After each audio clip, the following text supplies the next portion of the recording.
सर्वप्रथम वंदनीय आदरणीय मौसी जी को नमन प्रणाम। आज उनके आशीर्वाद से, उनके मार्गदर्शन में, उनकी अवधारणा जो 10 नमस्कार की अवधारणा थी, आज उस पर मुझे बोलने का सुअवसर प्राप्त हुआ है। मैं अपने आप को बहुत सौभाग्यशाली समझती हूँ। 10 नमस्कार की जो, मेरी आवाज क्लियर है ना, ऑडिबल है? जी जी क्लियर है जी। जी, थैंक यू। 10 नमस्कार की जो अवधारणा थी, ये मूलतः मराठी भाषा में थी, पर धीरे धीरे इसका संवर्धन हुआ और इसका पूरे देश में हर प्रांत में इसका विस्तार हो, तो इसका फिर अनुवाद, इसको संस्कृत में इसका प्रचार प्रसार हुआ और हिंदी अनुवाद भी हुआ। तो मूलतः ये मराठी भाषा में है, लेकिन जो आज ये 10 नमस्कार, 10 श्लोक के माध्यम से इनको हम समझेंगे और इनकी क्या वैज्ञानिकता है, इनका क्या उद्गम है, इनका क्या उद्भव स्थान है, कहाँ से इनकी प्रेरणा प्राप्त हुई, क्यों इनका महत्व है हमारे जीवन में, न सिर्फ हमारे व्यक्तिगत जीवन में, हमारे दैशिक स्तर पर, वैश्विक स्तर पर। चूंकि आज का विषय है विश्व धर्म के परिचायक, ये 10 नमस्कार। तो ये 10 नमस्कार हमारे विश्व धर्म के परिचायक कैसे हो सकते हैं, विश्व धर्म में इनका क्या महत्व है, क्योंकि ये है तो हमारे वेदों और पुराणों से लिए गए मंत्रों द्वारा ही ये इनकी उत्पत्ति हुई है, लेकिन ये पूरे विश्व धर्म के कल्याण के लिए हैं। तो आज हम इन्हीं बातों को समझेंगे और मैं इन्हीं 10 मंत्रों को मैं अलग एक एक मंत्र को मैं समझाऊंगी और इनकी वैज्ञानिक विवेचना करूंगी। हमारी भारतीय संस्कृति में प्रणाम, नमस्कार, ये हमारी संस्कृति का अहम हिस्सा है। हम जब भी ईश्वर के आगे, अपने से बड़ों के आगे, माता पिता गुरु, किसी भी व्यक्ति को प्रणाम करने का तरीका है कि हम उसको सम्मान दे रहे हैं, हम अभिवादन कर रहे हैं, हम ग्रेटिट्यूड शो कर रहे हैं। तो ये जब प्रणाम हम करते हैं तो प्रणाम की मुद्रा में आप देखेंगे, अगर आप स्वयं भी अभी कर देखेंगे तो ये ऐसे कमल का ये आकार बनता है।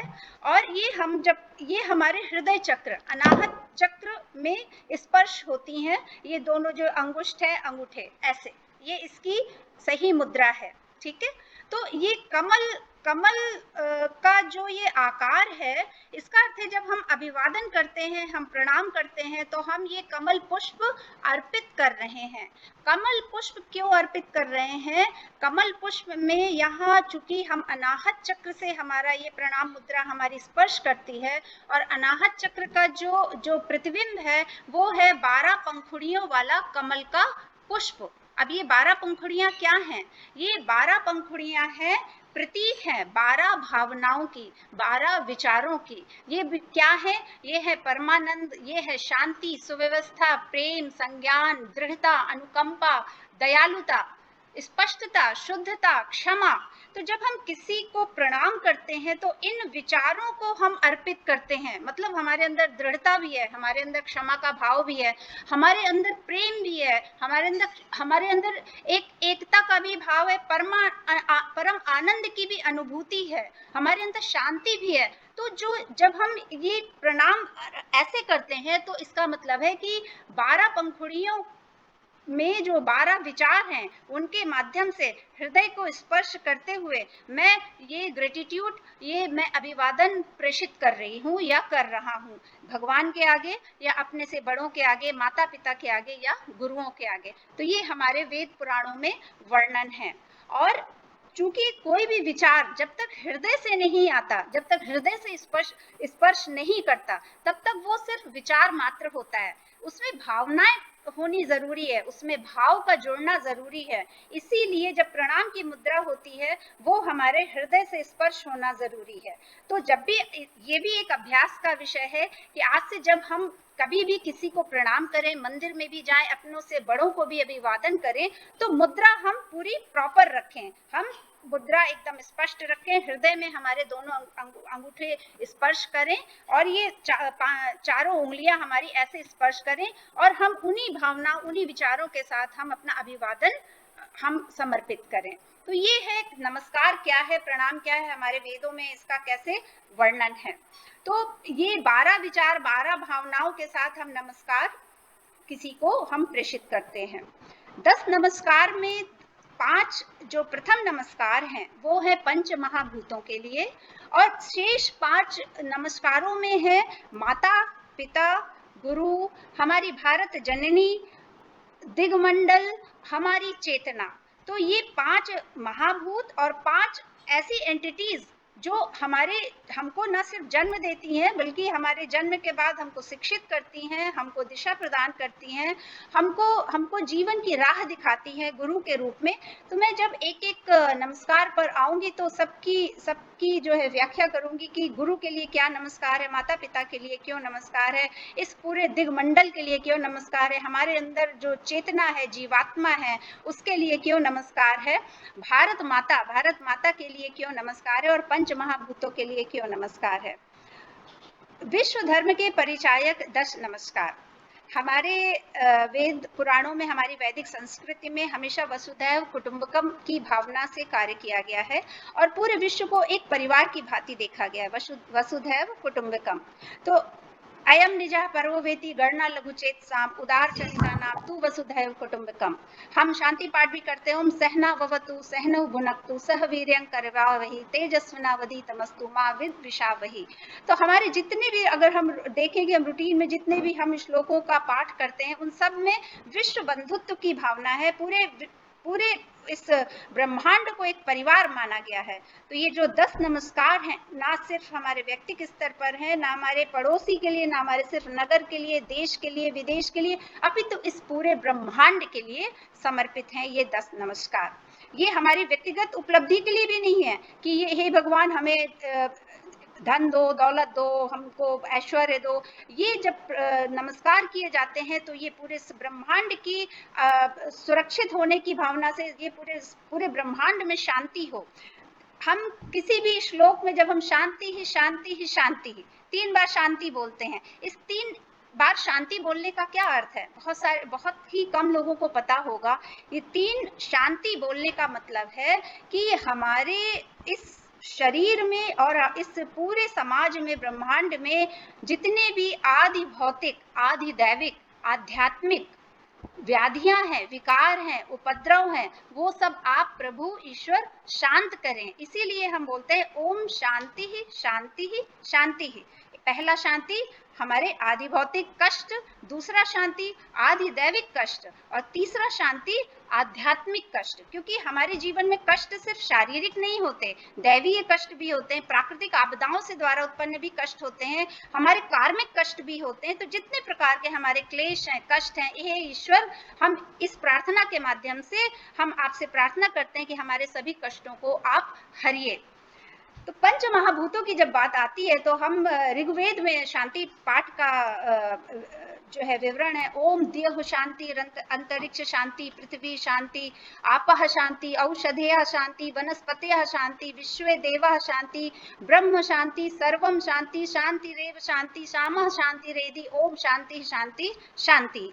तो ये देखिए, इसमें हे पृथ्वी, आकाश, जल, वायु, ब्राह्मण, जितने भी चीजें हैं, सब में शांति हो। क्योंकि देखिए, जब तक प्रकृति में संतुलन नहीं होगा, शांति नहीं होगी, तब तक हम सुरक्षित नहीं हैं, हम व्याधि रहित नहीं हो पाएंगे। आज कोरोना काल में क्या हो रहा है, प्रकृति का असंतुलन ही तो है। प्रकृति में असंतुलन दिखा तो ये महामारी आई। और इसी तरीके से समय समय पे बाढ़ है, सूखा है, भूकंप है, साइक्लोन है, ऐसे इतनी विपत्तियां आती हैं। तो उन सब में शांति बने रहे, प्रकृति अपनी संतुलन की अवस्था में रहे, इसलिए हमें इन 10 नमस्कारों का रोज में अभ्यास करना आवश्यक है, ताकि जब हर एक व्यक्ति व्यक्तिगत रूप से प्रार्थना करेगा तो निश्चित तौर पर एक सुखी, सुरक्षित और समृद्ध और स्वस्थ समाज की स्थापना होगी, देश की स्थापना होगी, और पूरे इस अंतरिक्ष में, इस पूरे ब्रह्मांड में एक अच्छा साहचर्य वाला वातावरण बनेगा। तो ये जो 10 नमस्कार हैं, ये 10 नमस्कार हैं सूक्ष्म से स्थूल की यात्रा, सटल से ग्रॉस की यात्रा, माइक्रो से मैक्रो लेवल पर जाने की ये यात्रा है। ये एक माइथोलॉजिकल जर्नी है। माइथोलॉजिकल जर्नी क्यों है? क्योंकि हमारे यहाँ जो पंच महाभूत हैं, पृथ्वी, जल, आकाश, वायु, अग्नि, अब इनको हम डायरेक्टली, ये हमें कहीं दिखते नहीं है। अगर हम देखें कि धूप, अब धूप का कोई स्वरूप तो नहीं है, उसकी हमें ऊष्मा महसूस होती है, उसकी हमें हीट महसूस होती है, उसका हमें प्रकाश मिलता है। इसी प्रकार से वायु है, आकाश है। तो ये जितने पंच महाभूत हैं, तो इनको एक देवता का स्वरूप, देवी देवता का स्वरूप दे दिया गया, ताकि हम उनकी उपासना कर सकें और प्रत्यक्ष अप्रत्यक्ष रूप से इन 5 एलिमेंट्स, जो 5 प्रीमॉर्डियल एलिमेंट्स हैं, इनको हम बैलेंस करने के लिए प्रकृति की हम प्रार्थना कर सकें। तो ये पंच महाभूतों को देवी देवताओं का स्वरूप इसीलिए दिया गया, ताकि हम उनकी प्रत्यक्ष मूर्ति के रूप में, तस्वीर के रूप में हम प्रार्थना करें, और वो प्रार्थना हमारी उन तक पहुंचे। जैसे मैं एक उदाहरण देती हूँ, सूर्य भगवान की हम प्रार्थना, हम बहुत, सूर्य का इतना तेज होता है कि हम उसको डायरेक्ट बहुत लंबे समय तक नहीं देख सकते, हम उससे आंख नहीं मिला सकते, या हम उसकी ऊष्मा को बर्दाश्त नहीं कर सकते। तो उसकी एक बहुत सुंदर एक तस्वीर की एक अगर सूर्य भगवान की आपने तस्वीर देखी हो, फोटो देखी हो, तो उसमें कैसा परिलक्षित होता है, एक सुनहरे कलर, मतलब सुनहरे रंग का उनका परिधान होता है, जिसमें से किरणें निकल रही होती हैं। एक रथ की अवधारणा है। रथ का मतलब है कि सूर्य हमेशा चलायमान है, सूर्य हमेशा यात्रा कर रहा है। एक पहिया है, उसमें एक चक्र है। एक चक्र का मतलब है कि वो साल भर परिक्रमा करता है, बिना रुके, बिना थके। 7 घोड़े हैं, 7 घोड़ों का अर्थ है कि 7 दिन। इसी प्रकार से सूर्य की एक परिवार की भी अवधारणा है कि सूर्य की 2 पत्नियां हैं, संज्ञा और संध्या, उसकी एक पुत्री है सूर्या। तो एक, चूंकि हमारा भारतीय जो संस्कृति है वो परिवारवाद में भरोसा करती है, बाजारवाद में नहीं।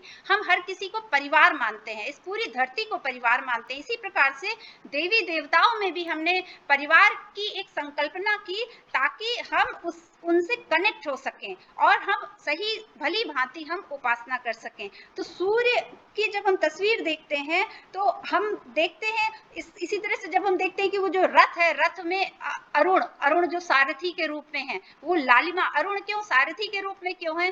क्योंकि जब सूर्य उदय होता है तो हम देखते हैं कि सबसे पहले लालिमा आती है, फिर इसके बाद वो पूरा गोल्डन होता है। तो लालिमा का अर्थ है कि अरुण सारथी के रूप में, लालिमा के रूप में, वो चाहे सूर्यास्त हो, वो चाहे सूर्योदय हो, तो सबसे पहले लालिमा वो लाते हैं, फिर इसके बाद हमें पूरे सूर्य का हमें प्रकाश मिलता है इस धरती पर। तो इस 10 नमस्कार की जो अवधारणा है विश्व धर्म के परिचायक के रूप में, वो इसीलिए है कि हम इस पूरे ब्रह्मांड को, हम इस पूरी पृथ्वी को अपना परिवार समझते हैं, और इन नमस्कार के माध्यम से, प्रणाम के माध्यम से हम इस पूरे पृथ्वी पर हम शांति चाहते हैं, हम सुरक्षा चाहते हैं, हम स्वास्थ्य चाहते हैं। तो अब मैं एक एक स्लाइड के माध्यम से आपको इस एक एक नमस्कार के बारे में मैं बताऊंगी। तो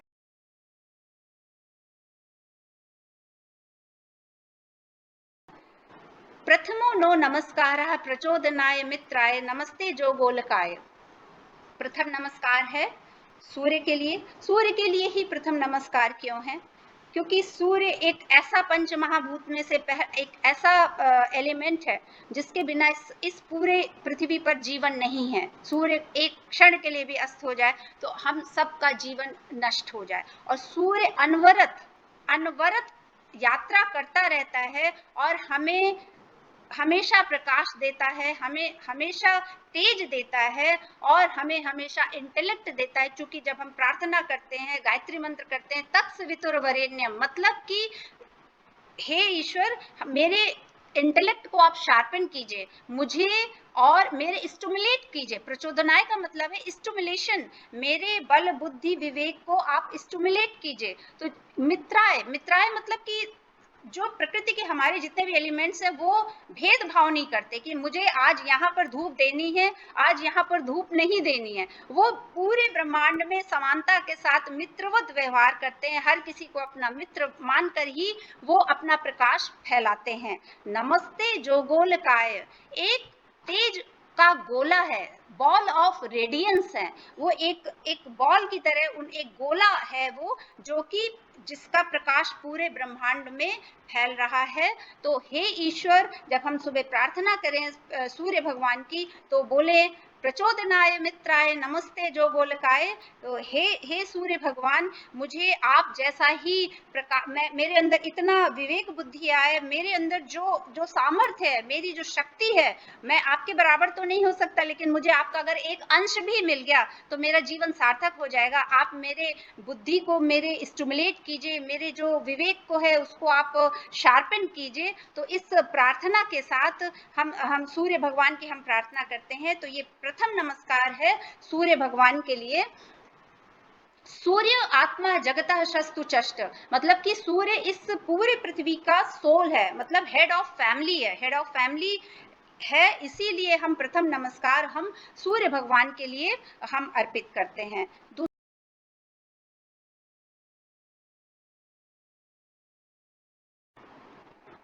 द्वितीयो नो नमस्कारः विशालकाश तत्वाय नम ओंकार नादाय। ये द्वितीय नमस्कार किसके लिए है? आकाश तत्व के लिए, क्योंकि क्षिति जल पावक गगन समीर, मतलब सूर्य अग्नि, जो अग्नि का प्रतीक है, आकाश, आकाश तत्व। आकाश की उपासना क्यों? आकाश, जब हम इस स्लाइड में भी आप देखेंगे तो आकाश का रंग नीला है और ऊपर सूर्य है, और नीला ही रंग क्यों दिखता है हमें? ये एक बहुत एक प्रश्न कईयों के मन में आ सकता है कि आकाश का रंग और भी तो कुछ हो सकता है। तो नीले, चूंकि देखिए जब सूर्य का प्रकाश पड़ता है तो हमें जिसको हम इंद्रधनुष कहते हैं, तो 7 रंग दिखते हैं, बैगनी, नीला, आसमानी और भी अन्य रंग। तो जो नीला रंग होता है, ये नीले प्रकाश की जो किरणें होती हैं उसकी जो लंबाई होती है वो सबसे कम होती है और वो सबसे तेज गति से यात्रा करती है, जो नीला रंग होता है। इसीलिए हमको धरती से नीला रंग, जो ऊपर हमारा जो वातावरण है, एटमॉस्फेयर है, वो हमें नीला दिखाई देता है। आकाश तत्व का जो गुण है, न्याय वैशेषिक दर्शन में बताया गया है कि न्याय वैशेषिक दर्शन में कि आकाश तत्व का गुण है शब्द। जो हम बोलते हैं वो हमको कैसे सुनाई पड़ता है? विज्ञान के अनुसार जब कोई चीज हॉलो होती है, खोखली होती है, तब वो शब्द माध्यम बनता है, वो जो हॉलोनेस है, वो जो खोखला जो वातावरण है, उसी से ही टकराकर शब्द हमारे अंदर हमको सुनाई पड़ते हैं। इसीलिए आप कान की भी संरचना देखेंगे तो जो एक कैनाल जैसी दिखती है वो हॉलो है, वो संरचना रिक्त है। आकाश मतलब कि रिक्त स्थान, तभी हमारे शब्द हमको कान द्वारा अंदर जाते हैं और उसकी अनुभूति देते हैं। अदरवाइज अगर कोई कुछ बोल रहा है तो वो हमें सिर्फ लिप मूवमेंट लगेगा, इसके हमको शब्दों की अनुभूति अंदर तक नहीं होगी। क्योंकि आकाश पूरे जहां जहां भी हमें रिक्त स्थान दिख रहा है वो है आकाश। आकाश की हमारे प्राकृतिक चिकित्सा में आकाश तत्व, उपवास को आकाश तत्व से जोड़ा गया है। क्योंकि उपवास में हम क्या करते हैं, उपवास में हम जो हमारे शरीर के अंदर का जो रिक्त स्थान है उसका प्रयोग करते हैं और वो हमारे स्वास्थ्य के लिए लाभदायक होता है। वो एक अलग विषय है, उपवास और आकाश का क्या कनेक्शन है। तो यहाँ इस विशाल आकाश का जो तत्व है, जो उसका गुण है, वो है शब्द। तो नम ओंकार नादाय, ओम, ओम का जो ध्वनि है, ओम का जो स्वर है, इस ब्रह्मांड का पहला स्वर है। अब आप कहेंगे कि ये एक अंधविश्वास की बात है कि ओम का नाद, ओम का स्वर इस अंतरिक्ष का पहला स्वर कैसे हो सकता है।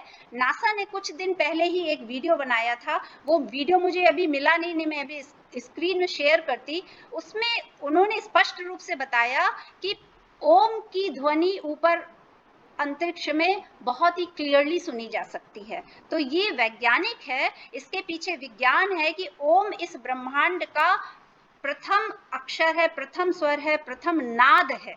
इसलिए हम हमारे पूजा पाठ में ओम से ही हम ध्यान करते हैं, ओम का उच्चारण करते हैं। और हर एक मंत्र के बाद जब हम शांति शांति शांति बोलते हैं तो हम सर्वप्रथम ओम बोलते हैं, क्योंकि ओम हमारे इस अंतरिक्ष में व्याप्त है। सबसे पहला अगर कोई भी जो एब्जॉर्ब होता है वो है ओम का स्वर। तो इसीलिए ओम का अभ्यास, ओम का ध्यान, ओम का उच्चारण वैज्ञानिक माना गया है। और ओम का जो है प्रयोग हर एक श्लोक में किया जाता है। तो ये आकाश तत्व का जो है गुण है वो है शब्द। और इसका क्या वैज्ञानिकता है, क्यों हमें इसमें नमस्कार करना है, क्योंकि ये हमें हमारे जो है ऊपर एक सुरक्षा का एक कहना चाहिए कि आवरण देते हैं, एक शील्ड बनाते हैं। इसलिए द्वितीय नमस्कार है विशालाकाश तत्वाय नम ओंकार नादाय।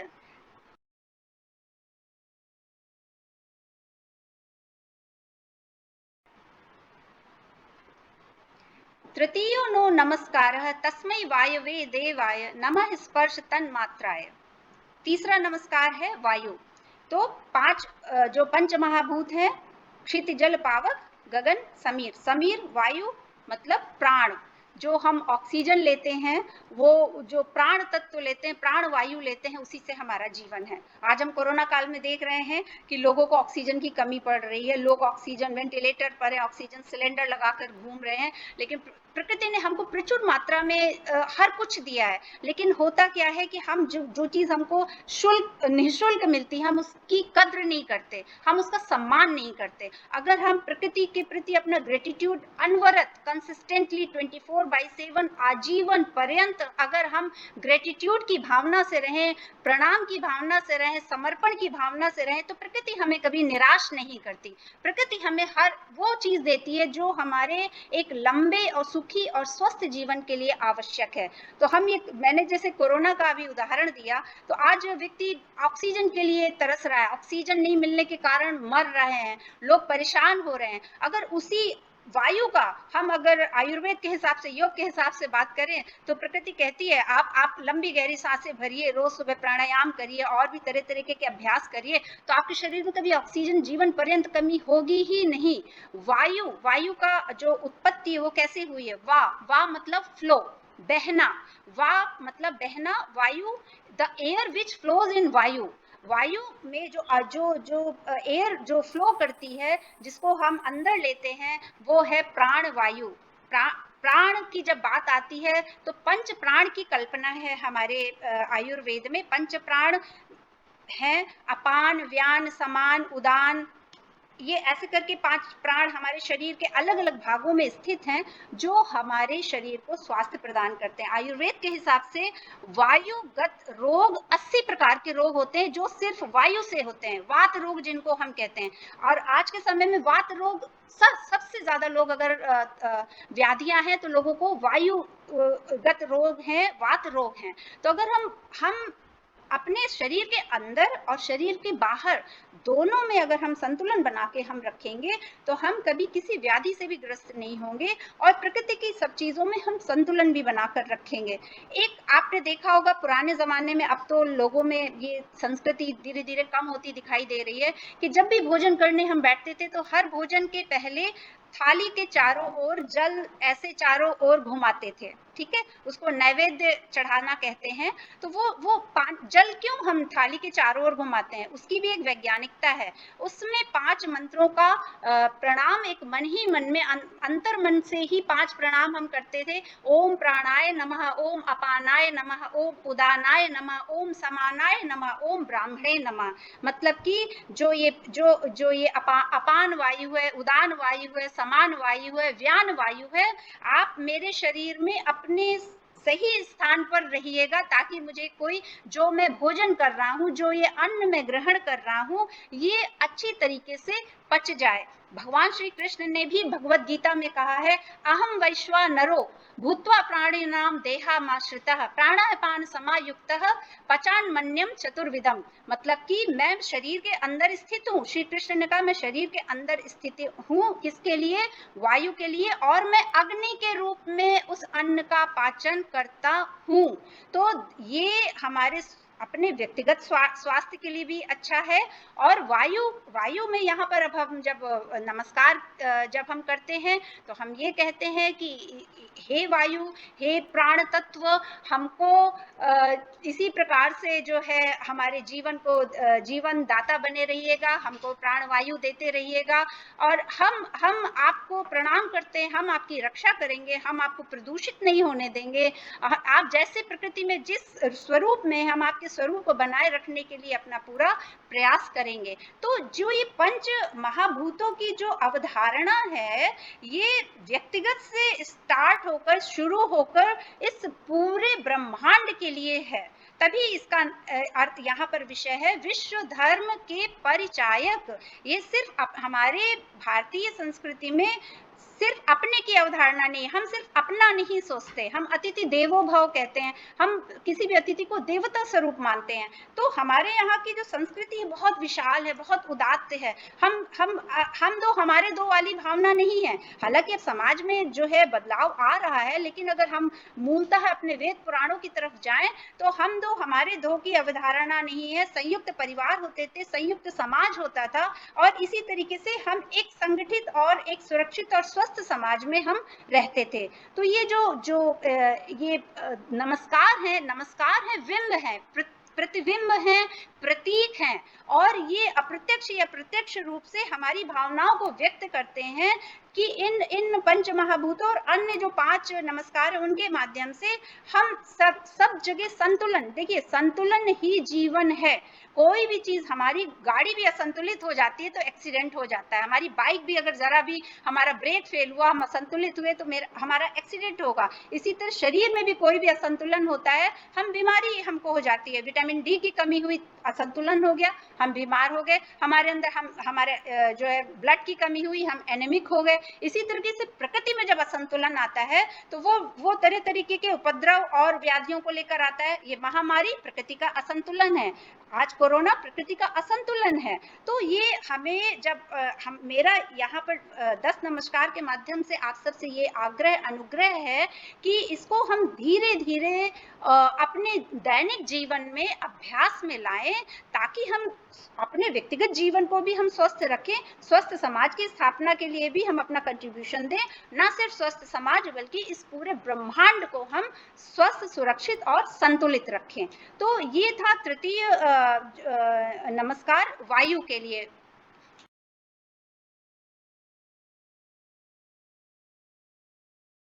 चतुर्थो नो नमस्कार तस्मै वरुण देवाय नमो जगत पोषकाय। जो चौथा नमस्कार है ये है वरुण देवता के लिए। एक यहाँ एक कभी कभी एक ऐसी क्वेरी आती है कि जो जल जल यहाँ वरुण मतलब जल का प्रतीक है, पंच महाभूत में जल एक महाभूत है, तत्व है। तो वरुण और इंद्र दोनों ही जल के प्रतीक माने गए हैं प्रकृति में, मतलब इंद्र को भी हम जल जल का ही प्रतीक देवता मानते हैं और वरुण को भी। तो यहाँ एक बहुत ही रोचक जानकारी है कि इन दोनों में क्या अंतर है। तो जो वरुण देवता होते हैं वो स्थिर जल के प्रतीक हैं। स्थिर जल मतलब समुद्र है, नदी है, तालाब है, पोखर है, जो जल वर्षा के बाद स्थिर हो जाता है तब हम वरुण देवता की हम जो है उपासना करते हैं। और जो वर्षा होती है, वर्षा बारिश होती है, उसमें हम इंद्र देवता की हम उपासना करते हैं। तो जब हमको जैसी आवश्यकता हुई, एक उदाहरण है हमारे भारतीय उसमें देखेंगे कि जो नेवी है, नेवी का जो लोगो है उसमें क्या लिखा रहता है, शन्नो वरुणः। जो शिप वगैरह होते हैं, जहाज होते हैं, तो उसमें आप देखेंगे जो उनका जो लोगो होता है उसमें नीचे जो ध्येय वाक्य लिखा होता है वो होता है शन्नो वरुणा, मतलब कि वरुण देवता आप शांत रहिएगा। क्योंकि अगर समुद्र शांत नहीं रहा, समुद्र में लहरें अगर बहुत हलचल लेती रहेंगी तो वो जहाज, वो शिप कभी अपनी यात्रा को सुरक्षित नहीं संपन्न कर पाएगा।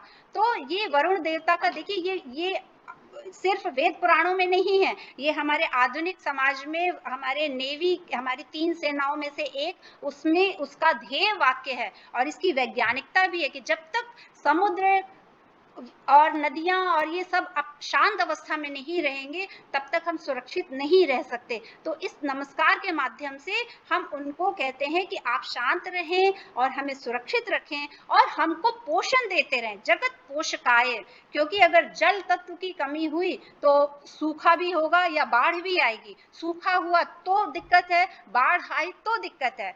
तो ये आती हैं समय समय पर, देश विदेश के पूरे विश्व में जगह जगह पर ये सब देखने को मिलता है, असंतुलन देखने को मिलता है। तो ये नमस्कार, और जब हम ग्रेटिट्यूड शो करते हैं तो हम प्रार्थना करते हैं कि आप अपनी कृपा, अपना आशीर्वाद हम इस पृथ्वी वासियों को, जितने चल अचल, मूवेबल नॉन मूवेबल जितने भी हम जीवात्माएं हैं, हम सब पर अपना ऐसे ही कृपा बनाए रखिएगा, हमें पोषण देते रहिएगा।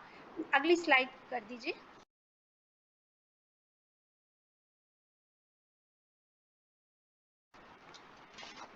पंचमो नो नमस्कारः रत्न गर्भाय धारिण्य नम आधार भूताय। ये है पृथ्वी, पांचवा, और जो पंचमहाभूत का अंतिम तत्व है पृथ्वी। पृथ्वी जो हमें धारण करती है, पृथ्वी अंदर, पृथ्वी के हमेशा हलचल है, हमेशा भूकंप का कहीं ना कहीं केंद्र होता है। जहां हलचल बढ़ जाती है, जहां असंतुलन होता है, वहां भूकंप आ जाता है। तो पृथ्वी हमें धारण करती है, स्वयं हलचल में रहकर हमें स्थिर रखती है। हमको नहीं लगता हम खड़े हैं तो कि पृथ्वी के अंदर इतनी हलचल हो रही होगी। और पृथ्वी सदैव परिक्रमा लगाती है, तब भी हमें एहसास नहीं होता कि वो मूवेबल है, वो चलायमान है, लेकिन हमें स्थिर रखती है। रत्न गर्भाय मीन्स कि उसके अंदर, उसके जो गर्भ में, उसके अंदर रत्नों का भंडार है। और इसको अगर हम उपमा के अनुसार समझें, मेटाफोरिक वे में अगर हम समझें, तो हमको पृथ्वी जो है नर रत्न देती है, स्त्री रत्न देती है, भारत रत्न देती है। मतलब कि ये महापुरुषों के लिए यहाँ पर ये प्रयोग हुआ है। और बाकी हीरे रत्न जवाहरात वो तो हमारे पृथ्वी के गर्भ में हैं ही। इसीलिए पृथ्वी की जब तस्वीर जो हम देखते हैं उसमें हम देखते हैं कि वो तरह तरीके के आभूषणों से लदी हुई हैं और एक शिला पर बैठी हुई हैं। वो प्रतीक है एक पृथ्वी के एक अंश का कि वो शिला में बैठी हुई हैं। और पूरे देखिए ये पूरा ग्लोब दिखाया गया है इस भूखंड के माध्यम से, और उसमें ऊपर बैठकर वो हम सबको धारण किए हुए हैं। एक प्रातः स्मरण का एक श्लोक है, जब हम सुबह प्रातः काल जब हम सुबह उठते हैं तो हम लोग शिशु मंदिर के समय से ही एक श्लोक है कि समुद्र वसने देवी पर्वत स्तन मंडले विष्णु पत्नी नमस्तुभ्यं पाद स्पर्श क्षमस्वमेव। मतलब कि हे धरती माँ, आप मुझे क्षमा करिए, आप हमें धारण कर रही हैं, आप हमारा बोझ उठाती हैं और हम आपके ऊपर पैर रखने जा रहे हैं। तो सुबह उठने से पहले ये प्रार्थना करके उठी जाती है, बिस्तर से पैर जमीन में रखने से पहले ये प्रार्थना करना बहुत जरूरी है। समुद्र वसने देवी पर्वत स्तन मंडले विष्णु पत्नी नमस्तुभ्यं पाद स्पर्श क्षमस्व सर्वस्व में मैं पैर रखने जा रहा हूँ आपके ऊपर, आप मुझे क्षमा करिएगा, इस धृष्टता के लिए, इस धूर्तता के लिए मैं अपना बोझ आपके ऊपर रख रहा हूँ या रख रही हूँ, आप मुझे धारण कर रही हैं, मैं आपको प्रणाम प्रेषित करती हूँ, मैं प्रणाम प्रेषित करता हूँ, मैं आपको नमस्कार प्रेषित करता हूँ, आप हमारी आधारभूत हैं, मतलब फाउंडेशन स्टोन है, अगर फाउंडेशन हिल गई तो पूरी इमारत गिर जाएगी, तो आप इसी तरीके से हमें धारण करती रहें और हमें स्थायित्व प्रदान करती रहें। तो ये है पंचमो नमस्कार धरती के लिए, पृथ्वी के लिए। स्लाइड इसके बाद बदल दीजिए।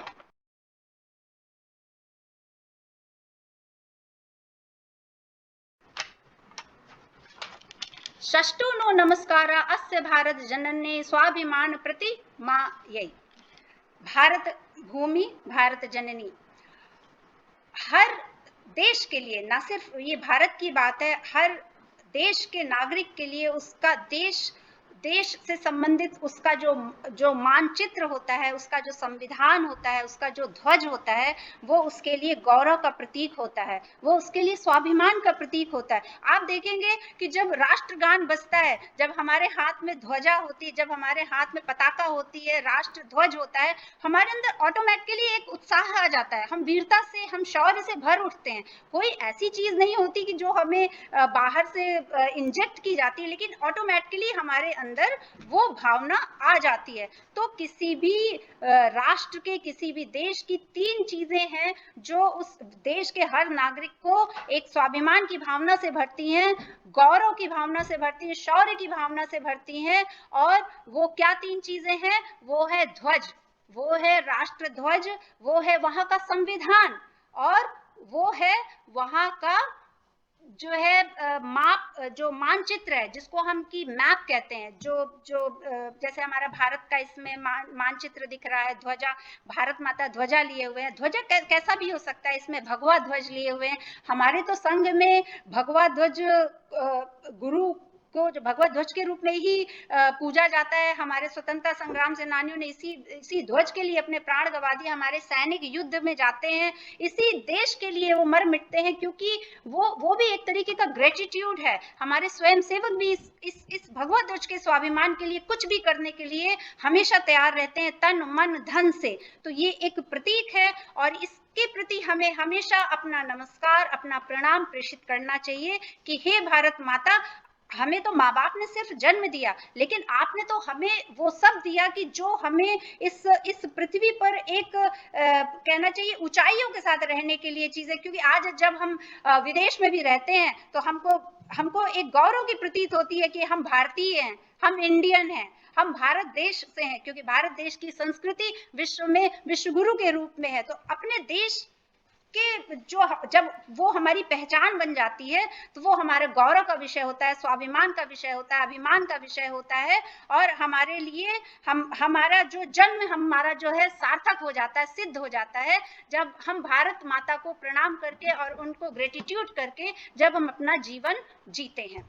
नेक्स्ट स्लाइड कर।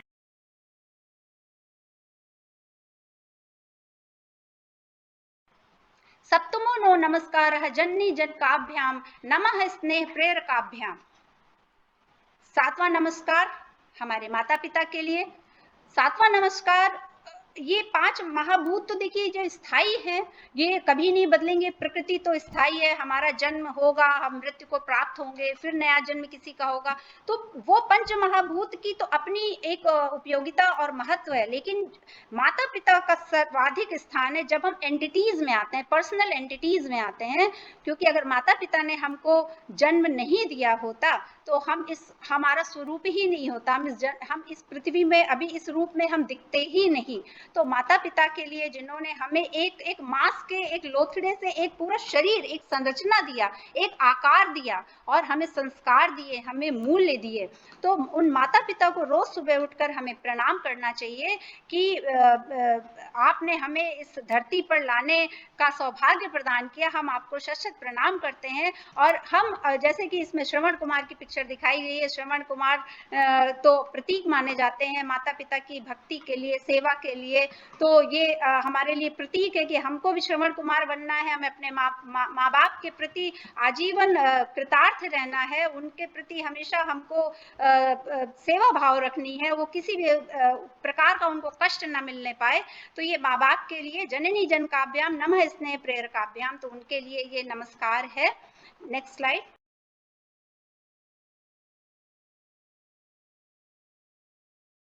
अष्टमो नो नमस्कारा अस्मै विद्यादायकाय आत्मज्ञान बोधकाय। ये 8वां जो नमस्कार है वो है गुरु के लिए, शिक्षक के लिए। देखिए यहाँ पे फर्क है शिक्षक और गुरु में। शिक्षक होता है जो हमें एक औपचारिक जो शिक्षा होती है, जो किताबी ज्ञान होता है, जिसको हम स्कूलों में, विश्वविद्यालयों में, महाविद्यालयों में जाकर लेते हैं, वो ज्ञान अपनी जगह इंपॉर्टेंट है। लेकिन इसके बाद जो आत्मज्ञान कराता है, आत्मबोध कराते हैं, वो होते हैं हमें हमारे गुरु। इसीलिए हमारे भारतीय संस्कृति में, वैदिक संस्कृति में आचार्य गुरु का महत्व है। गुरु हमको आत्मज्ञान देता है। गुरु दीक्षा, हम लोग गुरु दीक्षा, दीक्षा क्या होती है, उस दीक्षा में एक गुरु मंत्र देता है। वो गुरु मंत्र क्या होता है, वो गुरु मंत्र होता है हमें हमारे जीवन की राह दिखाने के लिए कि हम कभी भटकें, हम कभी अपने पथ से विचलित हों, तो वो गुरु मंत्र हम उस गुरु मंत्र का पाठ करें, गुरु का ध्यान करें कि हे गुरु, आप मुझे इस मंत्र के माध्यम से मुझे सही राह दिखाइए, मैं भटक रहा हूँ या भटक रही हूँ, आप मुझे आत्मज्ञान दीजिए, आत्मबोध कराइए, ताकि मैं इस धरती पर जो मैंने जन्म लिया है मैं उसको सार्थक कर सकूं। क्योंकि शिक्षा, जन्म लेना, शिक्षा लेना, और उस शिक्षा का प्रयोग अपने दैनिक जीवन में हम कैसे करें। शिक्षा ले लेना पर्याप्त नहीं है, शिक्षा हम उसको दैनिक जीवन में मानव और मानवीय गुणों के साथ हम अपने जीवन को कैसे जिए, ये हमको गुरु इसका संज्ञान हमको देता है। तो इसीलिए गुरु का स्थान मातृ देवो भव, पितृ देवो भव, गुरु देवो भव। तो सबसे पहले कहते हैं कि किसके पहले पैर पड़ने चाहिए, तो गुरु के पैर के, माता पिता गुरु तीनों करें तो सबसे पहले गुरु के पैर। क्योंकि गुरु अंत में हमें जो जीवन का जो मोक्ष की जो मार्ग है, जो मोक्ष का रास्ता है, क्योंकि अर्थ, धर्म, अर्थ, काम, मोक्ष, मोक्ष हमारी अंतिम जो है यात्रा का अंतिम स्टेशन कहना चाहिए हमें, वही है। और वहां तक पहुंचने के लिए हमारे क्या संसाधन है, क्या मार्ग है, क्या संस्कार है, क्या मूल्य, उनका प्रयोग कैसे करना है, ताकि हम आहत भी ना हो, हमारे मानवीय गुण नष्ट भी ना हो, हम विचलित भी ना हो, ये गुरु हमको बोध कराता है। इसलिए गुरु को नमस्कार करना है प्रतिदिन। अस्मै विद्याकाय आत्मज्ञान बोधकाय। नेक्स्ट स्लाइड पे।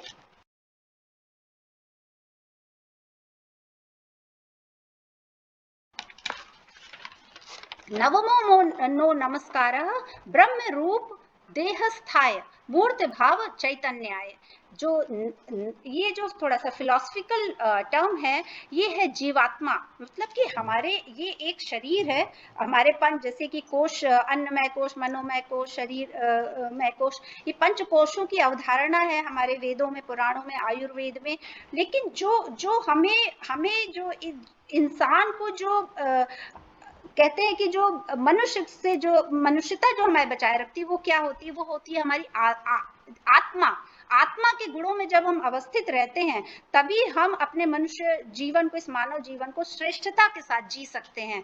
तो ब्रह्म रूप देहस्थाय मूर्त भाव चैतन्याय, तो मतलब कि जो हमारे अंदर जीवात्मा है, उस जीवात्मा के गुणों के साथ हम कैसे अपने इस देह, जो देह है स्थान, उस ब्रह्म रूप का, उस ब्रह्म रूप अद्वैत, उस जीवात्मा का, तो उसको हम नमस्कार करते हैं। और उन गुणों के साथ, उन मूर्त रूप गुणों के साथ चैतन्य, अपनी जो कॉन्शियसनेस है, उस कॉन्शियसनेस को हमेशा हम अपना महसूस करते हैं, उसका भाव, हमारा चैतन्य भाव में हम हमेशा रहें।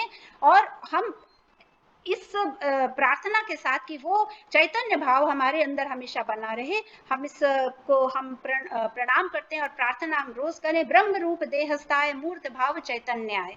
Next slide please.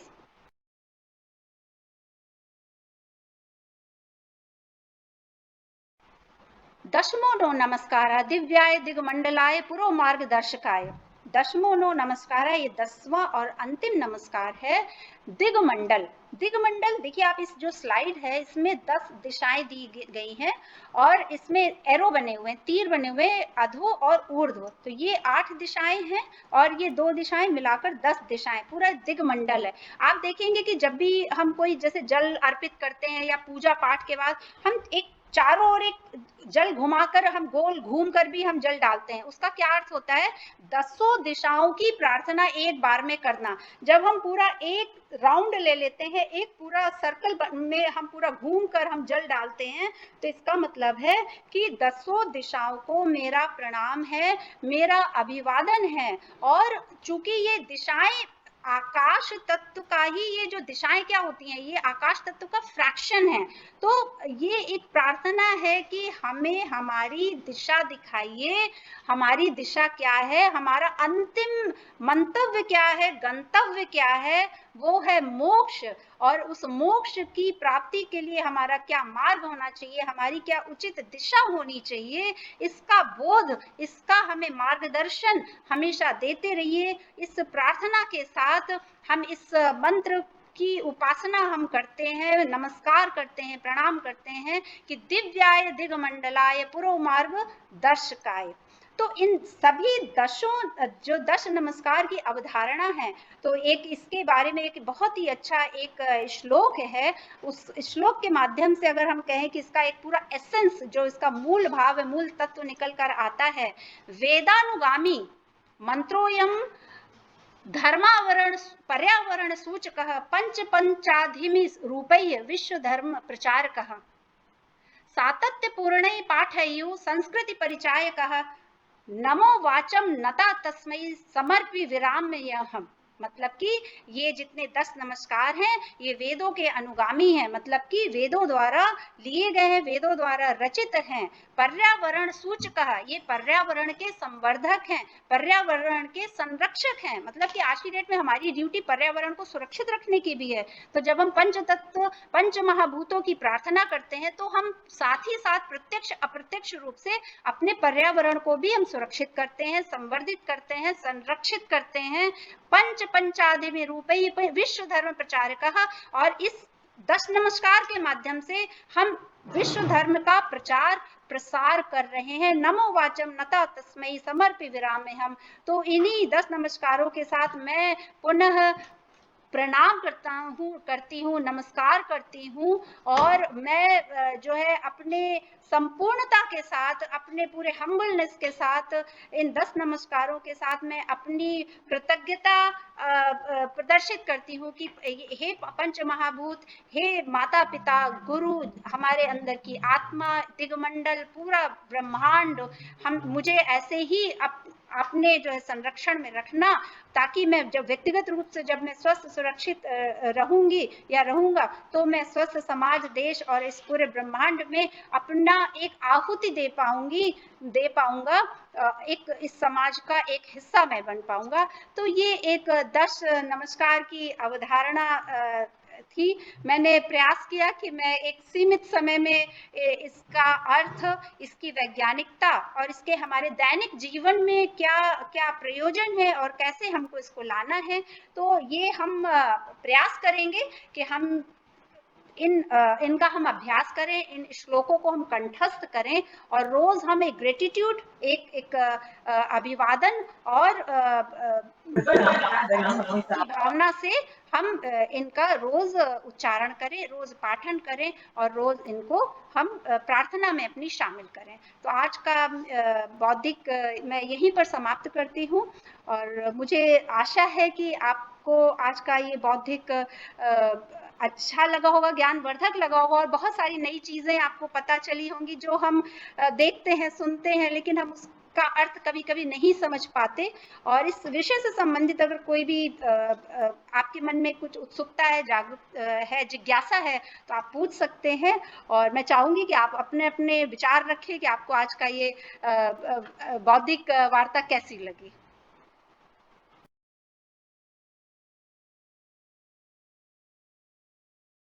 Alka ji का वक्तव्य बड़ा सराहनीय था, जिसके लिए उनको बहुत बहुत धन्यवाद है। और आज कोरोना काल चल रहा है, जिसके अंदर सारे विश्व में प्रणाम करने की, अभिवादन की मुद्रा हमारे भारत द्वारा लाखों साल से प्रचलित नमस्ते ही है।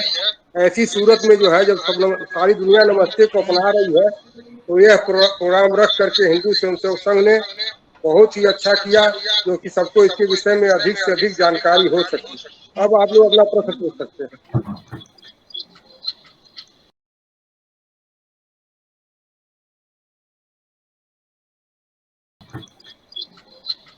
आज ये अलका जी के माध्यम से ये हम लोगों को जानने का या बहुत ही सार्थक एक अनुभव हम लोगों का रहा कि अभी तक हम लोग दस नमस्कार के बारे में बहुत कुछ जानते नहीं थे। सूर्य, आकाश, वायु, वरुण, पृथ्वी और जननी अर्थात मातृभूमि, माता पिता, गुरु, जीवात्मा और दिग्मंडल, ये अलका जी के माध्यम से हमको आज जानकारी मिली कि यह तो हमारे लिए ये 10 जो नमस्कार है ये प्रकृति के द्वारा दिया हुआ हमारे लिए एक ऋण है, और उस ऋण की पूर्ति के लिए हम नित्य नमस्कार करते हैं। तो यह किस प्रकार से और कैसे किया जाए, मैं अलका जी के माध्यम से थोड़ा सा अपना जिज्ञासा शांत करना चाहूंगा। हमारा नियम क्या हो सुबह प्रभात में और कैसे करना है, इस ऋण से उत्तीर्ण हम कैसे हो, ये एक ऋण के रूप में हम समझते हैं कि यह हमारे ऊपर एक ऋण है। इस ऋण से उत्तीर्ण कैसे कैसे क्या करके किया जाए, मैं अलका जी के माध्यम से चाहूंगा कि हम सभी का मार्गदर्शित करें। कपिल जी धन्यवाद।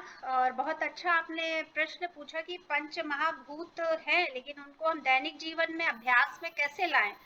तो देखिए हमारे यहाँ सूर्य को अर्घ देने की सूर्य को जल चढ़ाने की एक परंपरा रही है शुरू से। तो सूर्योदय के समय अगर हम उठ जाएं, प्रातः जो भोर का समय ब्रह्मचर्य में उठने का वैसे भी हमें अभ्यास होना चाहिए, तो उस समय उठकर हम इन मंत्रों के साथ नहा धोकर हम जल अर्पित कर सकते हैं। तो उससे सभी चीजें कवर होती हैं, उपासना भी होती है, ध्यान भी होता है और हमारी आंखों की रोशनी भी बढ़ेगी, क्योंकि उस समय की जो मेडिसिनल होती है वो रेज जो होती है, सूर्य की किरणें होती हैं, उनमें औषधीय प्रभाव होता है। तो जब सुबह के समय अगर हम सूर्य उपासना करें, जल दें और चारों ओर घूमकर एक बार पूरा जो है जल हम डालें, और उस जो धरती पर जो जल गिरता है, जब हम जल डालते हैं और जब वो धरती पर जो जल गिरता है उस जल को अपने आंखों में लगाएं, तो उससे हमारे आंखों की रोशनी बढ़ती है। तो सूर्य उपासना का तो ये एक विधि हो गई। पृथ्वी के लिए मैंने बताया कि पृथ्वी जब हम सुबह सोकर उठते हैं तो एक क्षमा भाव से कि हम अपना जो है दोनों पैर आपके ऊपर रखने जा रहे हैं, तो जो पृथ्वी का जो मंत्र है, तो उठने से पहले हम बिस्तर में ही जब बैठे बैठे ही उस मंत्र का हम उच्चारण करें और प्रार्थना करें और अपना ग्रेटिट्यूड शो करें। इसके बाद आता है वायु। वायु का मतलब है कि हम यहाँ पर इसको हम प्राण वायु से लेंगे। देखिए पर्यावरण के स्तर पर तो एक बड़ा विषय हो गया कि पर्यावरण के स्तर पर हम इसको कैसे संवर्धित करें और हम इसका कैसे उपासना करें, लेकिन अगर हम व्यक्तिगत जीवन से इसको अगर हम लेना जब शुरू करना है तो वो सबसे अच्छा है कि हम प्राणायाम का अभ्यास करें। प्राणायाम के अभ्यास से जैसे ही प्राण वायु हमारे शरीर के अंदर जाती है तो हम उसमें भी बहुत सारे ऐसे स्टेप्स हैं कि वो वायु को हम चक्रों के द्वारा हम उसके अंतर यात्रा को देखें कि एक एक चक्र में हमारे वायु का कैसे प्रवेश हो रहा है और उस चक्र के आसपास के जितने हमारे शरीर के अंग हैं वो पोषित हो रहे हैं और स्वस्थ हो रहे हैं। क्योंकि ये तो देखिए विज्ञान का विषय है कि ऑक्सीजन की कमी से और ऑक्सीजन एक एक सेल में जब ऑक्सीजन की सप्लाई 100% होती रहती है तो वो, क्योंकि हर एक कोशिका में एक जीवन है, हर एक सेल एक अपने आप में एक जीवन है, लाइफ है, तो हर एक सेल को जब हम ऑक्सीजन पूरी सप्लाई करेंगे तो हमारे शरीर की जितनी 53 ट्रिलियन सेल हैं उनको पूरी तरह ऑक्सीजन मिलेगी। और ऑक्सीजन ही एक ऐसा तत्व है जो हमारे पाचन को, हमारे श्वसन को, हमारी जितने भी शरीर की जितने भी कहना चाहिए रसों का स्राव है, हार्मोन्स का स्राव है, इन सबको संतुलित करता है। तो वायु तत्व का उपासना के लिए सबसे अच्छा अभ्यास करने का तरीका है कि आप प्राणायाम करें और प्राणायाम के समय ही हम वायु तत्व को हम अपना ग्रेटिट्यूड शो कर सकते हैं। इसके बाद आती है अग्नि। अग्नि का मतलब अर्थ है कि जो हमारे शरीर में जब हम खाना खाते हैं, वो खाना जब हम, एक प्रश्न हमेशा एक दिमाग में उठता है लोगों के कि हम जो खाना खाते हैं वो खाना हमारे शरीर को ऊर्जा कैसे देता है। वो खाना हमारे शरीर हमारा उस भोजन के माध्यम से कैसे ऊर्जा को प्राप्त करता है। तो एक सिंपल सी एक वन लाइनर थ्योरी है आयुर्वेद में कि जो भी हम भोजन करते हैं वो भोजन हमारे सप्त धातुओं में रस रक्त मांस मेद मज्जा शुक्र वीर जो रस सप्त धातुएं हैं उनका निर्माण भी करती है, उनका पोषण भी करती है, और रस के माध्यम से पूरे शरीर में वो जो भोजन जो पचता है, जो एसेंस बनता है, अग्नि उसको पकाती है, अग्नि उसको जलाती है। हम उसी समय जैसे कि मैंने बताया ओम प्राणाय नमः, ओम उदानाय नमः, समानाय नमः, और अग्नि का जो मंत्र है उसकी हम उपासना कर सकते हैं। तो ऐसे करके, और बाकी जो आकाश है, शब्द है, तो शब्द में जैसे मैंने बताया आकाश का गुण है शब्द, तो शब्द मतलब ओम। ओम के साथ साथ हम और मंत्रों का जब हम उच्चारण करते हैं, कहते हैं कि हम जो बोलते हैं, कहते हैं दिन में एक बार सरस्वती बैठती है, तो जो उस समय जब सरस्वती बैठती है तो जो हम बोलते हैं वो सिद्ध हो जाता है, ये कहा जाता है। तो शब्द कहते हैं इसीलिए कि हमेशा तोल मोल के बोलें, क्योंकि जो हम बोलते हैं वो ब्रह्मांड में अंकित होता है और पलटकर हमारे जीवन में कभी ना कभी किसी न किसी रूप में सामने आता है।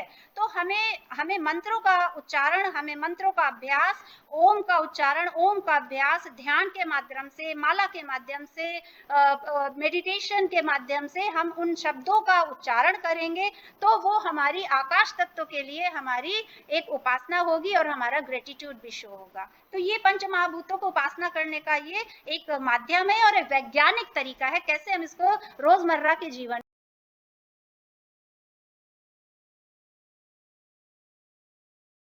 अलका जी, मेरा प्रश्न है कि वर्तमान स्थिति में अगर कोई भी बीमार होता है तो ऑक्सीजन की पूर्ति कैसे की जाए? ऑक्सीजन को कैसे क्या किया जाए? कौन सा ऐसा अभ्यास किया जाए या क्या किया जाए जिससे कि ऑक्सीजन की कमी शरीर में महसूस ना हो?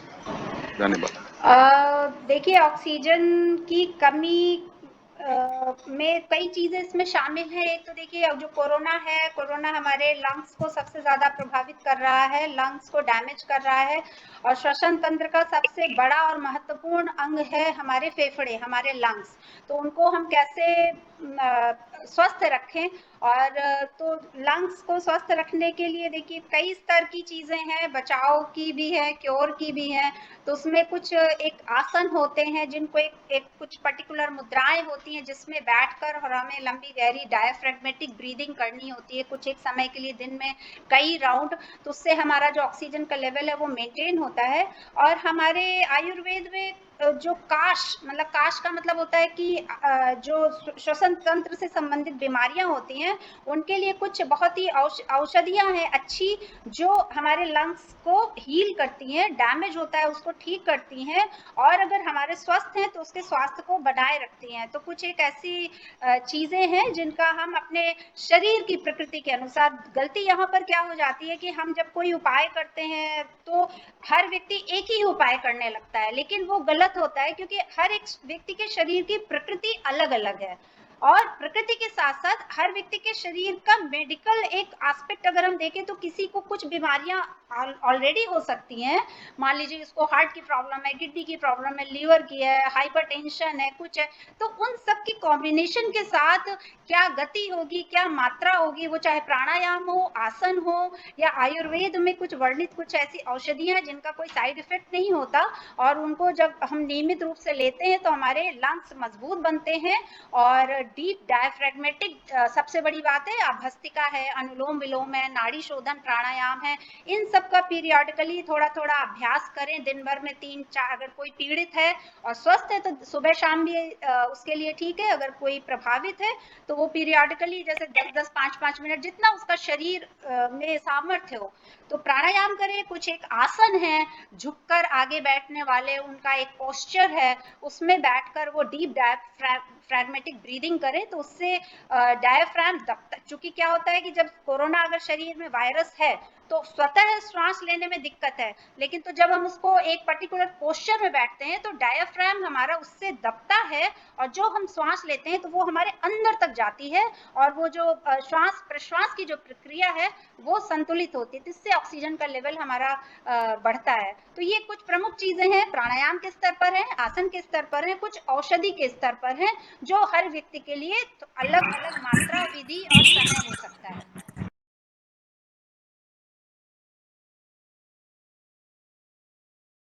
अलका जी, सुनने में आया है कि अगर सिरहाने अजवाइन और कपूर मिला के उसकी पोटली रखी जाए तो वो ऑक्सीजन में लेने में कुछ मदद करता है, ये कहाँ तक सही है आयुर्वेद के हिसाब से? नहीं, ये एक मिथ है। आप देखिए, अजवाइन और कपूर दोनों ही अच्छे हैं, लेकिन कोई चीज का प्रयोग कैसे करना है वो उस पर निर्भर करता है और वो उतना लाभ और हानि उसी हिसाब से देता है। तो गर्दन में रखने का कोई साइंटिफिक एनालिसिस नहीं है, कोई रीजन नहीं है, क्योंकि श्वास का संबंध हमारे फ्रंट जो लंग्स है, जो रिब्स हैं, जो हमारी पसलियां हैं, वहां से संबंध है। और उसको आप भाप के रूप में लेंगे तो वो ज्यादा लाभ देगी। अजवाइन की आप भाप लीजिए, थोड़ा सा उसमें कपूर डाल सकते हैं और कुछ और भी चीजें हैं, तो वो भाप के रूप में ज्यादा फायदे करेंगे, बशर्ते बनस्पत की आप उसको गर्दन में रखिए। गर्दन से उसका कोई कनेक्शन नहीं है किसी भी तरीके का, ना वो ऑक्सीजन लेवल किसी भी तरीके से बढ़ाती है, तो ये एक मिथ है।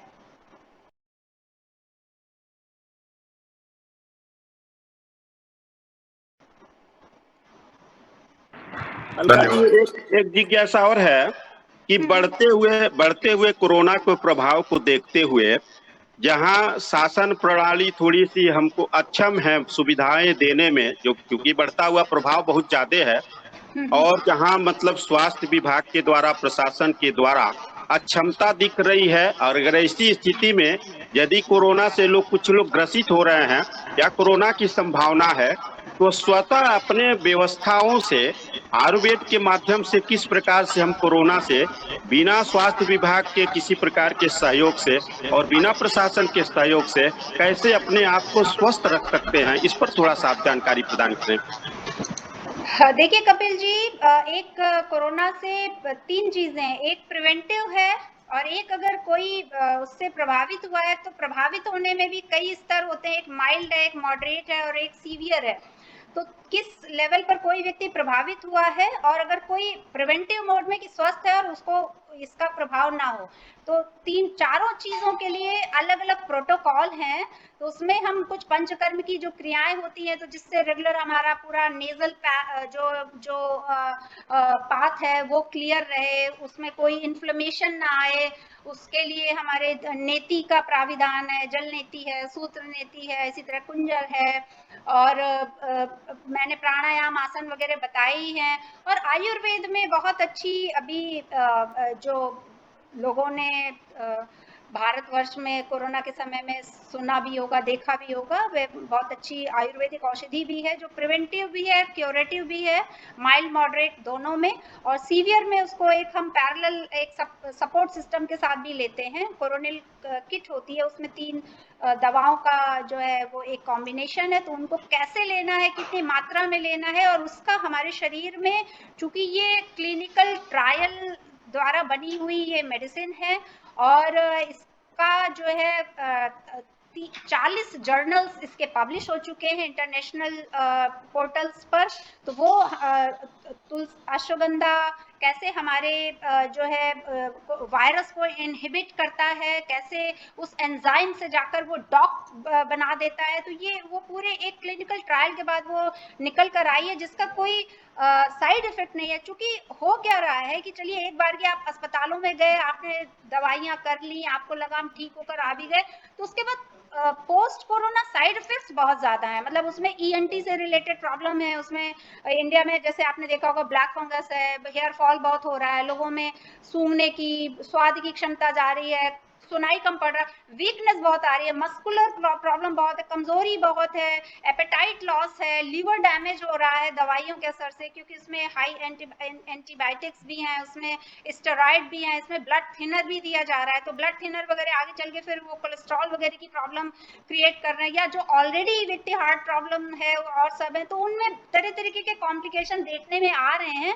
तो ये जो अपनी जो भारतीय जो ये जो आयुर्वेदिक जो ये मेडिसिन है, तो ये इसका सबसे अच्छा पहलू ये है कि इसके कोई साइड इफेक्ट नहीं है, और जो पोस्ट कोरोना जो साइड इफेक्ट्स हैं उनसे भी प्रिवेंट करती है, और इम्यूनिटी मॉड्यूलेटर है, चूंकि अश्वगंधा जो है ये इम्यूनिटी इन्हांसर है, मस्कुलर स्ट्रेंथ देता है, और गिलोय में जो करीब 16 फाइटोकेमिकल्स जो कोरोना के लिए जो माने गए हैं कि जो कोरोना के वायरस को इनहिबिट करते हैं, तो गिलोय पर पूरी रिसर्च हुई है। लेकिन गिलोय देखिए, गिलोय में भी बहुत सारे मिथ हैं। गिलोय को हम 6 तरीके से लेते हैं आयुर्वेद में, उसका गिलोय का काढ़ा भी है, गिलोय का सत भी है, गिलोय की वटी भी है, गिलोय का पाउडर भी है, और गिलोय का एक्सट्रैक्ट भी है। तो जो ये औषधि बनी है ये एक्सट्रैक्ट से बनी है, और वो कोरोना वायरस की जो जो जो कहना चाहिए जो उसकी मतलब जो इतना ज्यादा वो हानिकारक है उसको देखते हुए उसकी पोटेंशियल के हिसाब से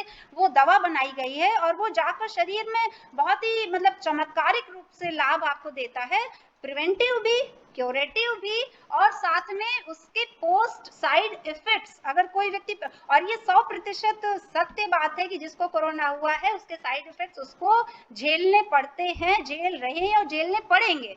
तो सबसे बचने के लिए सबसे अच्छी चीज है कि आप उसको प्रिवेंटिव मोड में लेना शुरू कर दें उस दवा को, और उसको कैसे क्या लेना है वो एक 1 to 1 का विषय होता है, क्योंकि उसमें भी मात्रा है। ये नहीं है कि यूनिवर्सली आप हर व्यक्ति एक सा लेगा, उसके लिए 3 से 4 बच्चे के लिए, 10 साल तक के बच्चे के लिए, एक टीन एज के लिए या अधेड़ के लिए, सबके लिए मात्राएं हैं और समय है, और उसके साथ क्या परहेज हैं, चीजें क्या, क्योंकि ये एक कोई भी बीमारी होती है होलिस्टिकली आपके शरीर में प्रभाव देती है। उसका जो इलाज होता है सिर्फ औषधि या हम यौगिक क्रियाओं के स्तर पर ही क्योर नहीं करते, हमारा खान पान कैसा हो, उसमें भी हमारी प्रकृति, क्योंकि जैसे अभी काढ़ा है, आजकल काढ़ा बहुत प्रचलित है। अब काढ़े के मैं इंग्रेडिएंट्स देखती हूँ तो उसमें 8 से 10 चीजें हैं, लेकिन वही काढ़ा बहुत सारे लोगों को अल्सर भी पैदा कर सकता है, पित्त भी बढ़ा सकता है, एसिडिटी भी बढ़ा सकता है। तो वो जानना जरूरी है कि उसके इंग्रेडिएंट्स किसी को कम करने पड़ सकते हैं, किसी को ऐड करने पड़ सकते हैं, किसी को रिप्लेस करने पड़ सकते हैं कुछ और चीजों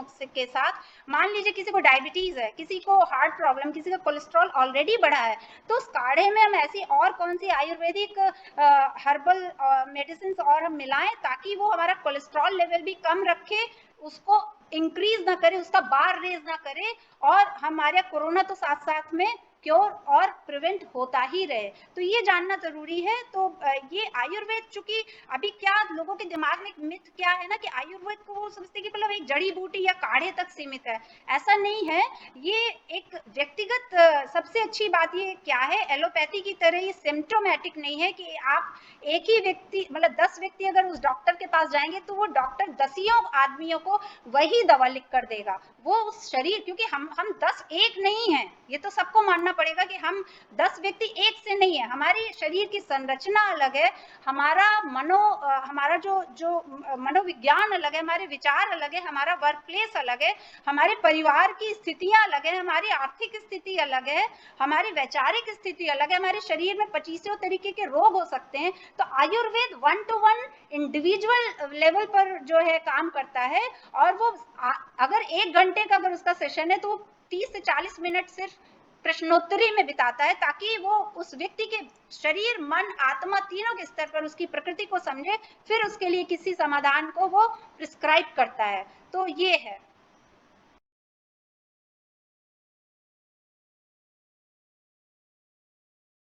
जी अलका जी नमस्कार, मैं ओम प्रकाश सिंह बोल रहा हूँ। जैसे कि हमारे हिंदू धर्म में जो है कि दिया जलाया जाता है, पूजा करने के समय कपूर जलाया जाता है, इससे लोग बुजुर्ग लोग बताए हैं कि बीमारियां नहीं आती है। क्या सही है क्या गलत है, इस पर हमको। हाँ देखिए, दीपक जलाना और उससे बीमारियां बीमारियां देखिए कई तरीके की होती हैं।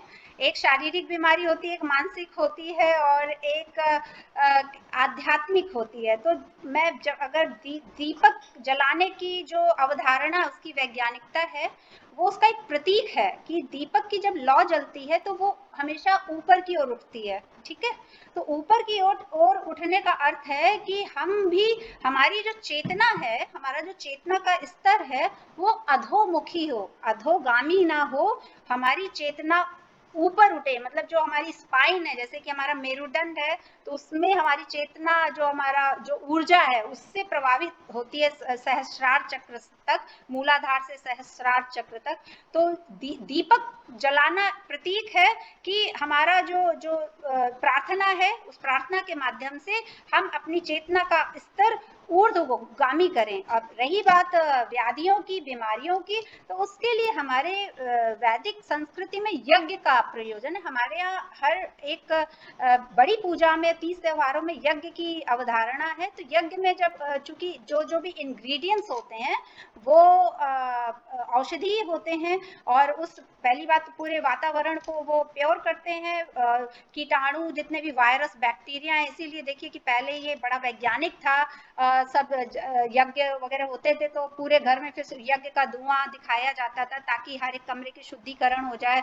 वहाँ जो आजकल रूम फ्रेशनर डालते हैं और फ्रेग्रेंस वाले अलग अलग, तो वो एक नेचुरल चीजें थी और उनको हमें फिर से शुरू करना चाहिए। छोटे से यज्ञ साप्ताहिक कर सकते हैं, दैनिक यज्ञ कर सकते हैं, तो उससे व्याधियां जरूर मिटती हैं। आयुर्वेद में तो यज्ञ में भी औषधीय जो जड़ी बूटियों के साथ यज्ञ किया जाता है। अगर आपकी बीमारी कोई है तो उस बीमारी, पर्टिकुलर बीमारी के लिए औषधियों का वर्णन उनके साथ, तो ऐसी बीमारियां हमारी उससे बिल्कुल कम होती हैं। और बीमारियां कैसे कम होती है? देखिए, बीमारी ऐसे कम होती है कि जब हमारा वैचारिक स्तर बढ़ता है, हम प्रसन्न होते हैं, हम अपने इष्ट से मिलते हैं, उनसे साक्षात्कार करते हैं, वातावरण पूरा शुद्ध होता है, वायरस बैक्टीरिया मरते हैं। पहले के जमाने में नीम जलाई जाती थी, सूखी नीम और कपूर और डालकर शाम को जलाए, उससे कीड़े मकोड़े भी भागते थे। और नीम का जो धुआं होता है वो सबसे अच्छा जो है एंटीसेप्टिक है, एंटीबैक्टीरियल है, एंटीवायरल है। तो बिल्कुल दीपक के साथ साथ मैं यहाँ बोलूंगी यज्ञ भी करें, वो आपकी व्याधियों को और ज्यादा उसका शमन करेगा।